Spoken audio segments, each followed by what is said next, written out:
इतिहासातील सर्वात श्रीमंत माणूस कोण होता? 14व्या शतकात आफ्रिकेत माली नावाचं साम्राज्य होतं. त्या काळात जगात जेवढं सोनं होतं त्यापैकी अर्ध्याहून जास्त सोनं मालीमध्ये होतं. बांबूक आणि बुरे या खाणींमधून असं सोनं निघायचं की पूर्ण जगाची अर्थव्यवस्था मालीवर अवलंबून होती. मालीचा राजा अबू बक्र अटलांटिक महासागर पार करायला गेला. 2000 जहाजं, 50,000 सैनिक यातील कोणीच परत आलं नाही. मग गादी मिळाली त्याच्या मंत्र्याला, म्हणजेच मनसा मुसाला.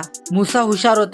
त्याने ठरवलं सोन्यावर आणि मिठावर भारी टॅक्स लावायचा. जितकं सोनं काढाल तितका कर, जितका व्यापार तितका कर. आणि असंच माली बनलं जगातलं सर्वात श्रीमंत साम्राज्य. इसवी सन 1324 साली मनसा मुसा मक्का यात्रेसाठी निघाला. 60,000 लोक, 80 उंट आणि प्रत्येक उंटावर 130 किलो सोनं. कायरोमध्ये पोहोचताच त्याने इतकं सोनं वाटलं की मिसरमध्ये सोनं स्वस्त झालं. 10 वर्षांपर्यंत तिथे महागाई गोंधळली. एका माणसामुळे पूर्ण देशाची अर्थव्यवस्था हादरली. मनसा मुसा मेल्यानंतर त्यांचे वारस कमजोर निघाले.